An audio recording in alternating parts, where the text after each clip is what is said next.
আসসালামু আলাইকুম এভরিওয়ান। আমি মোহাম্মদ ইশরাক হাসান খান, কমন একাডেমি থেকে আপনাদের ইংলিশ ইনস্ট্রাক্টর হিসেবে আছি। আমরা এই পর্যায়ে আসলে প্রিভিয়াস ক্লাসে ঢাকা বিশ্ববিদ্যালয় 2023-24 শিক্ষাবর্ষের যে প্রশ্নটা এসেছিল অ্যাডমিশন টেস্টে, এমসিকিউ পার্টটা আসলে আমরা সলভ করেছিলাম। আজকের ক্লাসে আসলে আমরা রিটেন পার্টটা সলভ করব। তো আসুন আমরা আসলে রিটেন পার্টটা সলভ করে তার আগে দেখি আসলে কি কি কোয়েশ্চেন এসেছিল। তো রিটেন টোটাল 20 মার্কস থাকে ইংলিশে। সো আপনার রিটেনে আসলে আপনার কোয়ালিটিটা খুব ইম্পর্টেন্ট লেখার। তো এটার জন্য যেটা দরকার সেটা হচ্ছে কি প্রচুর প্র্যাকটিস। আমি আপনাকে যদি ধরে বেঁধে ইম্পর্টেন্স অফ গুড ম্যানার্স প্রত্যেকটা লাইন লিখে দেই, তাহলে আসলে আপনি হয়তো গুড ম্যানার্স শিখতে পারবেন, ইম্পর্টেন্স অফ গুড ম্যানার্স বুঝবেন, বাট আসলে আপনার প্যারাগ্রাফে কোনো ইম্প্রুভমেন্ট হবে না। আমি আপনাকে যেটা করব সেটা হচ্ছে গিয়ে এই যে 10 নাম্বারের একটা প্যারাগ্রাফ, আপনি বুঝতেছেন 100 নাম্বারের ভিতর ঢাকা বিশ্ববিদ্যালয় একটা প্যারাগ্রাফ 10 নাম্বার কন্টেইন করছে। Unbelievable, super important. আপনার এমসিকিউতে যদি 15 থেকে থাকে, আপনার রিটেনে হচ্ছে গিয়ে 20। তাহলে রিটেনকে আসলে প্রচুর গুরুত্ব দেওয়া উচিত। আমাদের অধিকাংশ যারা প্রিপারেশন নেই আমরা, তো তারা যেটা করি বা করে সেটা হচ্ছে এমসিকিউতে প্রচুর জোর দেয়, বাট রিটেনটা আসলে ঠিক মতো প্র্যাকটিস করে না। তো আমি এমনও দেখেছি যে আসলে এমসিকিউতে টপ মার্ক পেয়েছে, বাট রিটেনে fail, literally fail, because that guy did not practice.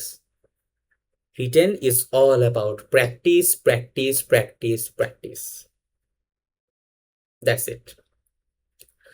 So আমরা যদি দ্বিতীয় কোশ্চেনটাতে দেখি, explain the proverb where there is a will there is a way. 5 নাম্বারের জন্য এসেছে, এখানে একটা প্রভাব দিয়ে দিয়েছে, সেটা হচ্ছে কি এক্সপ্লেইন করতে হবে আপনাকে। তারপর লাস্টে যে কোশ্চেনটা এসেছে সেটা হচ্ছে কি right 5 meaningful sentences with the following ওয়ার্ডস। তো এখানে আছে 5টা সেন্টেন্স লিখবেন। আমি যেটা করতাম, মানে যেটা আমি করেছি ঢাকা বিশ্ববিদ্যালয় পরীক্ষায়, আমি আমার এক্সপিরিয়েন্সটা শেয়ার করছি, কারণ আমার ঢাকা বিশ্ববিদ্যালয়ে ইংলিশের রিটেনে অনেক ভালো মার্ক ছিল। আমার আসলে 15 নাম্বার পেয়েছিলাম আমি 20-এ। তো 15 অথবা 14.75, আমার ঠিক মনে নেই, 15 অথবা 14.75 পেয়েছিলাম। So that is a very dissent mark compare to the numbers of written Dhaka university. তো সেখানে আমি যেটা করেছিলাম, আমি আসলে আপনার যেই ইগুলো কি বলে, এই যে এই পার্টটা আমাদের ক্ষেত্রে এসেছিল, এটা মিনিংফুল সেন্টেন্সেস। তো এইটা আমি সবার আগে আনসার করেছিলাম। তাহলে কি আমি অলরেডি 5 নাম্বার, আমি মোটামুটি শিওর ছিলাম যে আচ্ছা এই 5 আমার হবে। সো আমি 5 নাম্বার এনশিওর করে ফেলেছি। আপনাকে কিন্তু অফুরন্ত সময় দেওয়া হয়নি, আপনাকে একটা নির্দিষ্ট টাইম দিয়ে দেওয়া হয়েছে যে এই সময়ের ভেতর আপনাকে এই 20 নাম্বারের রিটেন আনসার করতে হবে। সো আপনার টাইমটা খুব ইম্পর্টেন্ট, টাইম ম্যানেজমেন্ট। আমি সবার আগে আহ, এটা আনসার করে ফেলেছিলাম।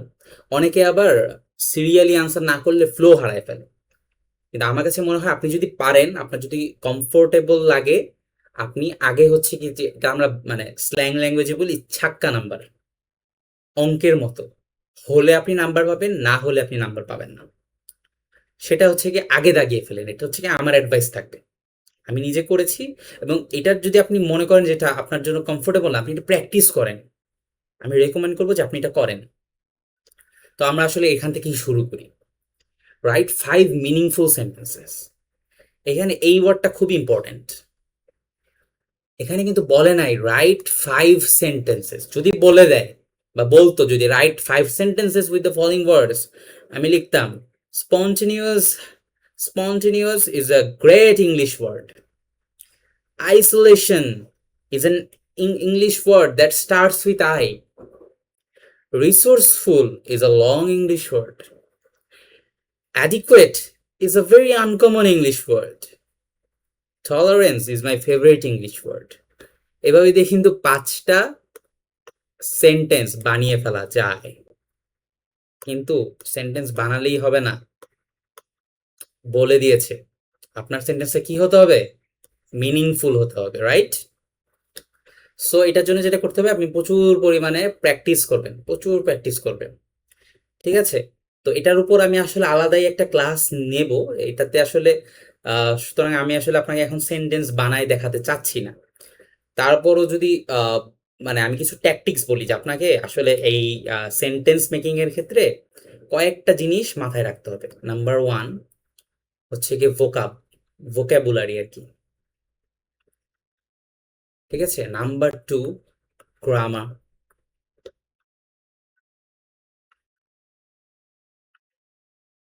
আপনার ভোকাবুলারি যদি ঠিক থাকে, আপনার গ্রামার যদি ঠিক থাকে, আমি ভোকাবুলারি আর গ্রামারের ভিতর ধরে নিচ্ছি যে আপনি স্পেলিংটাও ইনক্লুড করছেন, ঠিক আছে। তাহলে আপনার ভোকাবুলারি, স্পেলিং, গ্রামার এগুলো হচ্ছে যদি ঠিক থাকে, আপনি যদি একটা সেন্টেন্স লিখে দেন, সেটা যদি গ্রামাটিক্যাল এরর থাকে তাহলে কিন্তু হবে না। আপনি যদি একটা ওয়ার্ড এসেছে যেটা দিয়ে আপনাকে সেন্টেন্স বানাতে হবে, সেটার অর্থ যদি আপনি না বুঝে থাকেন তাহলে কিন্তু আপনি সেন্টেন্স বানাতে পারবেন না। তো এই দুইটা জিনিস হচ্ছে কি আপনার খুবই এসেনশিয়াল, ভোকাবুলারি আর গ্রামার, ঠিক আছে। আপনি এই দুইটা জিনিসে ফোকাস করেন। গ্রামার হচ্ছে কি আমরা আপনাদেরকে গ্রামারের প্রত্যেকটা অ্যাসপেক্ট যেগুলো ঢাকা ইউনিভার্সিটির জন্য ইম্পর্টেন্ট, স্পেশালি রিটেনের জন্য আসলে আমরা কমনলা একাডেমি থেকে আপনাদেরকে ক্লাস প্রোভাইড করব। সো আমি ইনশাল্লাহ আপনারা সেই ক্লাসগুলোকে ফলো করবেন, ইনশাল্লাহ কভার হয়ে যাবে, ঠিক আছে। তো আপনারা চাইলে ভোকাবুলারির জন্য অনেক বই পাওয়া যায়, আমি আসলে কোনো বই আপনাকে রেকমেন্ড করতে যাচ্ছি না। সেখান থেকে ভোকাব আপনাকে পড়তে হবে, আপনাকে আসলে ভোকাব কেউ পড়িয়ে দিতে পারবে না, আপনার নিজের পড়তে হবে, প্রতিদিন পড়বেন, ইনশাল্লাহ একটা ভালো প্রিপারেশন আপনি নিতে পারবেন। এখন আসি যে আপনি পড়ছেন সব, আমি ধরে নিলাম আপনি সব পড়ে গেছেন, ঠিক আছে। তো কিন্তু কোয়েশ্চেন আসছে এমন, আছে না কিছু ট্রিকি কোয়েশ্চেন করে, তারা যে কেন করে আপনাকে আটকানোর জন্যই তো করে। সো সেই ট্রিকি কোয়েশ্চেনটার আনসার আপনি কিভাবে দিবেন, আপনি এটার আনসার জানেন না। ধরেন যে স্পন্টেনিয়াস, এটার আনসার আপনি একান্তই জানেন না। এখানে তো আর এমসিকিউ এর মতো মাইনাস মার্কিং নাই যে আপনি আসলে এটা দাগাবেন না। আপনি কিছু ট্রিক্স ফলো করতে পারেন, মানে একান্তই না পারলে এটা যে আপনার সবসময় হবে তা না, হতে পারে, এটা একসেপ্ট করতে পারে। আবার যে টিচার আপনার খাতা দেখবে সে একসেপ্ট নাও করতে পারে। ধরেন আমরা স্পন্টেনিয়াস ওয়ার্ডটা যদি দিয়ে আপনাকে বুঝাই, স্পন্টেনিয়াস, ধরেন আপনি অর্থ জানেন না,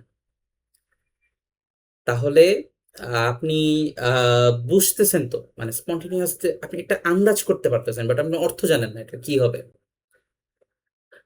তো স্পন্টেনিয়াস বলতে কি বোঝায় কি বোঝায় আপনি খুঁজতেছেন। আহ, তাইলে একটা সেন্টেন্স চলেন বানাই, আপনি আগে গেস করেন, আমিও গেস করি, আপনিও গেস করেন যে কি সেন্টেন্স বানানো যায়। স্পন্টেনিয়াস দিয়ে আমরা একটা সেন্টেন্স বানাতে পারি, সেটা হচ্ছে আই লাইক, আমাকে আপনার হচ্ছে কি হাতের লেখা একটু এক্সকিউজ করবেন প্লিজ। আই লাইক, আচ্ছা স্পন্টেনিয়াস তো আপনি দেখে বুঝতেছেন, লাস্টে ও ইউএস থাকলে মোস্ট অফ দ্য টাইম আসলে এটা আহ, ই হয়, আপনার অ্যাডজেক্টিভ হয়, তাই তো। আচ্ছা, আমি যদি ভুল বলে থাকি আপনারা অবশ্যই কারেক্ট করে দিবেন কমেন্ট বক্সে। So I like work of, পুরোটা লিখলাম না, স্পন্টেনিয়াস নেচার, ঠিক আছে। I like work of spontaneous nature, ঠিক আছে।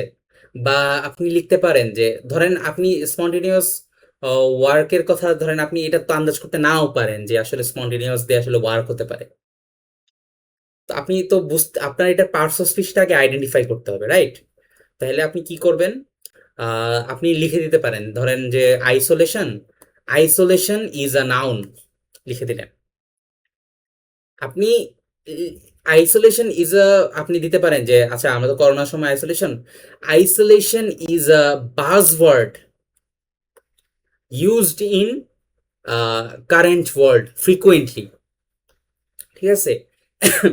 আপনার কিন্তু ধরেন অ্যাডিকুয়েট আসছে, এটা আপনি এরকম একটা সেন্টেন্স বানান না যে adequate is a buzzword that we see being used frequently in current times, এরকম একটা সেন্টেন্স বানান। Adequate is an interesting word, এটা না বানায় আপনি এরকম বানান, adequate is a prominent buzzword used frequently in the previous years, এরকম আপনি একটা সেন্টেন্স বানান। টিচার কনফিউজড হয়ে যাবে যে আসলে কেউ অর্থ জানে নাকি জানে না। এখানে তো মাইনাস মার্কিং নাই, আপনি সেটা করতে পারেন। আর হচ্ছে গিয়ে এই সেন্টেন্স মেকিং নিয়ে ইনশাল্লাহ আমরা হচ্ছে গিয়ে আলাদা করে ক্লাস নেব। সো এটা নিয়ে আসলে টেনশনের কোনো কিছু কারণ নাই, এটা আপনারা ফলো করবেন আমাদেরকে অবশ্যই, এটা আসলে আমরা কভার করেই দিব আপনাদেরকে। তারপর হচ্ছে গিয়ে সেকেন্ড যে কোয়েশ্চেনটা এসেছিল সেটা হচ্ছে গিয়ে explain the proverb where there is a will there is a way.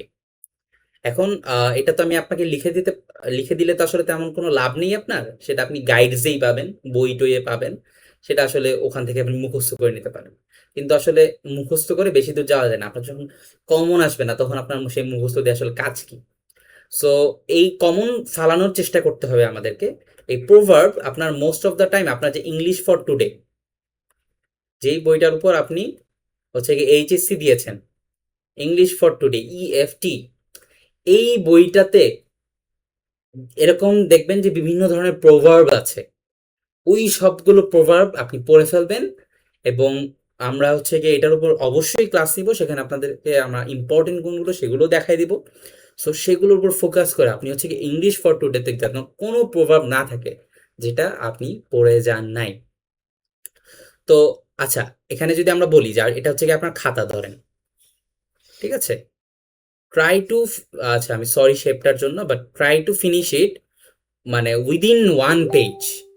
One পেজে আসলে খুব বেশি বলে ফেলছি, আপনার যদি হাতের লেখা বেশ বড় হয় তাহলে আসলে আপনি ওয়ান পেজের মধ্যে কভার করবেন, কারণ প্যারাগ্রাফে গেলে কারণটা আসলে বুঝবেন। তো আপনি হচ্ছে গিয়ে এখানে লিখলেন আনসার টু দ্য কোয়েশ্চেন নং, যাই হোক এইভাবে লিখলেন। তো তারপর হচ্ছে গিয়ে আপনি এখান থেকে শুরু করবেন, শুরু করে প্রথমে হচ্ছে গিয়ে আপনি একটা মানে সেন্টেন্স দিবেন, এমন একটা সেন্টেন্স দিবেন যেটা দিয়ে আসলে এই যে where there is a will there is a way, এই কথাটা এক লাইনে এক্সপ্লেইন হয়ে যায়। মনে করেন আপনি আপনার ছোট ভাই বা ছোট বোনকে পড়াচ্ছেন, ওটা বুঝতেছে না, এক লাইনে আপনি বুঝাবেন, সেই জিনিসটা আপনি প্রথম লাইনে দিবেন। কিন্তু প্রথম লাইনে দিলেন, আচ্ছা প্রথম লাইনটা ধরেন এইটুকু আসলো, তারপর আপনি চাইলে প্যারা করতে পারেন, চাইলে নাও করতে পারেন, তারপর হচ্ছে কি সেটাকে বড় করে আপনি এক্সপ্লেন করবেন, ঠিক আছে। তো আর হচ্ছে কি লাস্টের যে লাইন, লাস্টের লাইনটা একটা মানে একটা কনক্লুসিভ সেন্টেন্স দিবেন। এখন আমি যদি এটাকে ভাগ করে দিই, হ্যাঁ, আপনার হচ্ছে গিয়ে স্টার্টিং সেন্টেন্স, এটাকে ধরেন ইন্ট্রোডাক্টরি সেন্টেন্স লিখলাম, আচ্ছা থাক, ইন্ট্রোডাক্টরি সেন্টেন্স একে, দুই হচ্ছে গিয়ে বডি, তিনে হচ্ছে গিয়ে আপনার conclusion. Conclusion is super important. আচ্ছা, কনক্লুশন হচ্ছে গিয়ে আপনার ইন্ট্রোডাকশনের সাথে মিলতে হবে। ইন্ট্রোডাকশনে আমি যেটা করতাম, আমি ধরেন যে ম্যাক্সিমামটা আমি কি করতাম, ইন্ট্রোডাকশনে যেই সেন্টেন্সটা বলছি না, এটাই অনেক সময় প্যাসিভ নেচারে, ধরেন অ্যাক্টিভ নেচারে লিখছি তো এটা একটু প্যাসিভ নেচারে, বা হচ্ছে গিয়ে ওইটার একটু সেন্টেন্সের সিনোনিম অ্যান্টোনিম ইউজ করে, বা সেন্টেন্সটাকে একটু চেঞ্জ করে একটু সুন্দর করে তখন কনক্লুসিভ টোনে করে লিখে দিতাম। এভাবে কি হয়, আপনার যে পুরা লেখাটা, ওই লেখাটার যে মানে কোহেশন, সেটা হচ্ছে গিয়ে বজায় থাকে, একটা সামঞ্জস্যতা থাকে। আপনি যেই নোটে শুরু করেছিলেন লেখাটা, আপনার টিচার কি করছে দেখছে যে আপনি সেই নোটেই শেষ করেছেন, একটা ধারাবাহিকতা আপনি মানে বজায় রেখেছেন। তো এটা খুব ইম্পর্টেন্ট। আর বডিতে যেটা সবচেয়ে বেশি ইম্পর্টেন্ট সেটা হচ্ছে গিয়ে লিঙ্কার্স। আপনার সেন্টেন্স, একটা সেন্টেন্স আর আরেকটা সেন্টেন্সের মধ্যে কোহিয়ারেন্স খুব important. Same goes for paragraph. প্রত্যেকটা সেন্টেন্স ধরেন লিখছেন দেয়ারফর, মোর ওভার, সাবসিকুয়েন্টলি, এরকম আপনি আরো বাইর করেন, আপনি ইন্টারেস্টিং ইন্টারেস্টিং হচ্ছে গিয়ে লিঙ্কার্স বের করেন, যেগুলো হচ্ছে গিয়ে আপনি প্রত্যেকটা সেন্টেন্সের মাঝে মাঝে দিবেন। তাহলে কি হবে, আপনার মনে হবে কি একটা ফ্লোতে আসতেছে। মানে আমি যদি আপনাকে বলি I played football, I completed playing football, I came home, তারপর আমি বললাম হচ্ছে গিয়ে I washed my face, I took a short bath, তারপর আই প্রেড মাই সালাত নামাজ, আই এট মাই ডিনার, বললাম না আপনার শুনতে ভালো লাগতেছে, কাট কাট মনে হচ্ছে, তাই না? And আমি যদি বলি যে firstly I went to play football,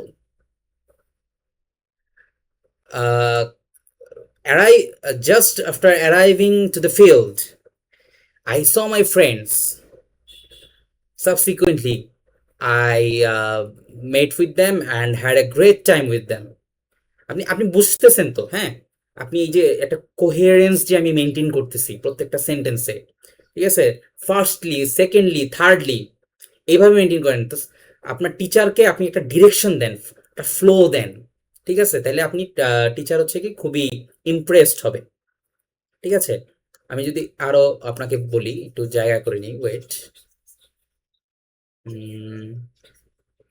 wait, এখন আপনাকে ধরেন আমি করলাম, কি বলে, আপনার হচ্ছে গিয়ে এটা তো আপনি বুঝলেন যে কিভাবে কোহেশন আপনি মেনটেন করবেন। আরেকটা যেটা ইম্পর্টেন্ট সেটা হচ্ছে গিয়ে আপনার ইউজ অফ ওয়ার্ড। আমি লিখেই দিই, ইউজ অফ ওয়ার্ড। আপনি ইম্পর্টেন্টের জায়গায় লেখেন না, ইম্পর্টেন্ট একটা সুন্দর দেখে একটা, আমাকে হাতের লেখার জন্য প্লিজ এক্সকিউজ করবেন। ইম্পর্টেন্টের জায়গায় আপনি লেখেন না প্রমিনেন্ট, ঠিক আছে? আপনি লেখেন না সিগনিফিকেন্ট, আপনি লেখেন না ইন্টারেস্টিং। আমি হচ্ছে কি পরবর্তীতে যখন রিটেনের উপর বিস্তারিত ক্লাস নিব, তখন আসলে আমি আপনাদেরকে দেখিয়ে দিব আসলে কি ধরনের ইউজ হবে, আমি আপনাদেরকে প্রোভাইড করব সেটা, নো ইস্যুস উইথ দ্যাট। তো আপনি হচ্ছে কি এ ধরনের ওয়ার্ড ইউজ করেন, ঠিক আছে? এরকমও আমি দেখছি অনেককে যে যাদের আসলে কমন পড়ে নাই রিটেন, বাট তারা আসলে এই ধরনের ট্যাকটিক্স কাজে লাগায়, হচ্ছে কি তারা রিটেনে ভালো নাম্বার পেয়ে গেছে। Where there is a will there is a way, এটা আপনি পড়ে আসেন নাই, বাট আপনি তো দেখে তো অর্থটা বুঝতেছেন, তাই না? তো আপনি এটা বানায় লিখতে পারবেন যদি আপনি এই ধরনের ইউজ অফ ওয়ার্ডস থাকে আপনার। আপনার যদি একটা ইন্ট্রোডাক্টরি সেন্টেন্স যে দিতে হবে সেটা সম্পর্কে আইডিয়া থাকে, একটা কনক্লুশন, ওটার সাথে আপনি কোহেশন মেনটেন করে দেন, আপনার সেন্টেন্সগুলোর মধ্যে কোহেরেন্স আছে, একটা সামঞ্জস্যতা আপনি বজায় রেখেছেন, সেক্ষেত্রে আসলে আপনার রিটেনটা বি বা এ ক্যাটাগরি থেকে এ প্লাস ক্যাটাগরিতে হয়ে চলে যাবে। তারপর সেম গোজ ফর প্যারাগ্রাফ। এটা হচ্ছে গিয়ে আপনার খাতা, এক পৃষ্ঠায় শেষ করার চেষ্টা করবেন, যদি নাও হয় দ্বিতীয় পৃষ্ঠায় আসলে খুব বেশি যাবেন না, এক পৃষ্ঠায় শেষ করা গেলে সবচেয়ে ভালো। অ্যাডমিশনে প্রচুর খাতা দেখা লাগে, টিচারদের সময় থাকে কম, আপনার পেজ উল্টায় দেখতে তারা পছন্দ করবে না, দেখা যাবে যে পরের পৃষ্ঠা আপনি কি লিখছেন ওটা আপনার নাম্বারিং কোনো এফেক্টই হলো না। এক পৃষ্ঠার মধ্যে শেষ করার চেষ্টা করবেন, হাতের লেখা যদি বড় হয় এটা আপনি প্র্যাকটিস করে ট্রাই করবেন যে এক পৃষ্ঠায় কিভাবে শেষ করা যায়। আমরা আসলে অনেক সময় মানে নিজেরাই স্যাটিসফাইড থাকি না যে 10 নম্বরের জন্য মাত্র এক পৃষ্ঠা লিখবো। যারা মেইনলি ভালো স্টুডেন্ট তারা মনে করে যে বেশি লিখতে হবে। কোয়ালিটি আর কোয়ান্টিটির মধ্যে অবশ্যই কোয়ালিটি বেশি important. Quality must, quantity subjective, but আপনার কোয়ালিটি এটা অবজেক্টিভ, এটা আপনার থাকতেই হবে লেখায়। আপনি প্রচুর লিখলেন, আপনার কোয়ালিটি ঠিক নাই, আপনি হচ্ছে কি রিটেনে ভালো মার্ক তুলতে পারবেন না। সো আপনি হচ্ছে গিয়ে একটা ইন্ট্রোডাকশন দিবেন, ইন্ট্রো, ঠিক আছে? তারপর হচ্ছে গিয়ে বডি লিখবেন, তারপর হচ্ছে গিয়ে আপনি হচ্ছে গিয়ে কনক্লুশন দিবেন, ঠিক আছে? দিস ইজ দ্য মানে basic structure of writing a paragraph. এটা নিয়ে বিস্তারিত অবশ্যই আমাদের ক্লাসে থাকবে। তো আমরা দেখলাম যে আসলে একটা প্যারাগ্রাফ বা একটা রিটেন প্রভার্ব এক্সপ্লেনেশনে আসলে কি ধরনের স্ট্রাকচার মেনটেন করা হয়, এগুলো ডিটেলস আসলে আমরা আমাদের পরবর্তী যে ক্লাসগুলোতে আছি সেগুলোতে অবশ্যই আলোচনা করব। তারপর হচ্ছে গিয়ে আমরা দেখলাম যে আমরা কিভাবে আসলে এগুলো পড়াশোনা করব, আমরা প্রিপেয়ার কিভাবে হব সেন্টেন্স মেকিং এর জন্য, এবং হচ্ছে গিয়ে যদি আমরা না পারি, কমন যদি না পারে, তাহলে আসলে আমরা কিভাবে সেটাকে মিটিগেট করব, right? So that's all from me today. আপনাদেরকে হচ্ছে গিয়ে কমন ল একাডেমি থেকে শুভেচ্ছা।